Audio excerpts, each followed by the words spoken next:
That fucking vehicle that you have built is the most ridiculous thing I've ever been inside of my life. I can't believe how fast it is.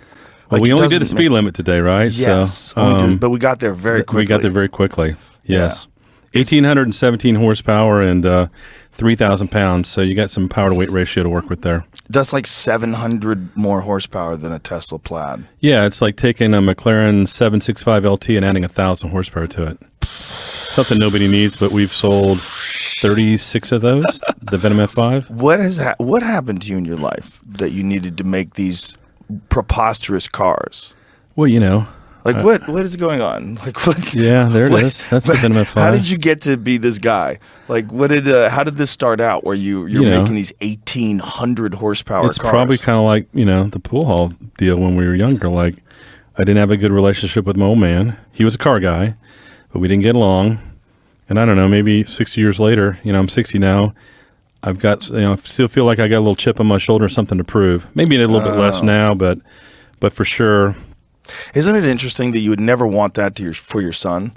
No. But boy, is that a great motivating factor for success. For sure. Yeah, I'd live up, grew up in a kind of an abusive situation and neglect. And, now all of a sudden I've got all this motivation, or have had all this motivation for the last, 40 years of my business career. So it's been good. It's funny because you would never want that for your children.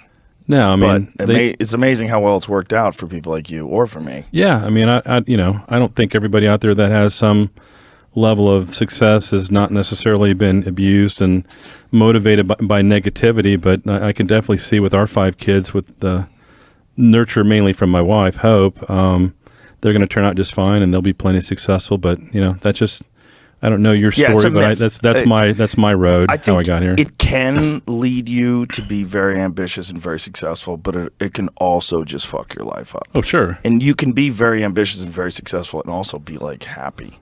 Like that's possible absolutely too. That's possible too. Yeah, you don't have to have a tortured childhood. For sure. No, I'm very, very blessed. I mean, to have an opportunity to build toys for people. Know, whether it's a 700,000-800,000 horsepower pickup truck or a Venom F5.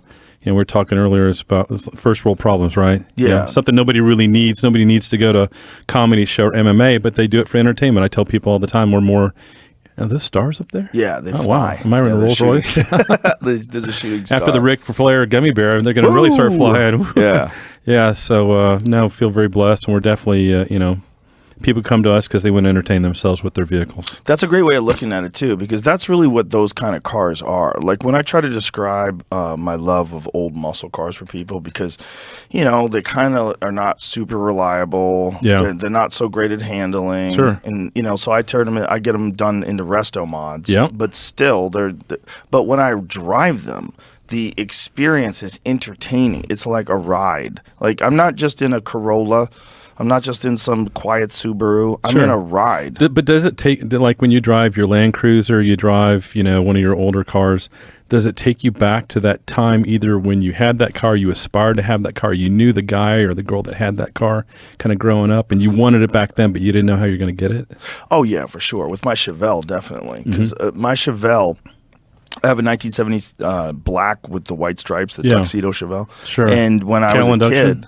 What's that? You got the Cal induction on the hood? Yeah, LS6. It actually is a 454 under the hood, and Casey Colvin's Colvin over. I know Casey. Sure. He's the man. Big Viper guy. Yeah, fucking love that dude. Yeah, he hooked up the cowl so that it when nice. the ignition. Yeah, those vacuum hoses get old and crack, and it's when I was a kid, when I was about 16 years old, one of my friends picked me up. His friend had a 1970 Chevelle, and we were going somewhere.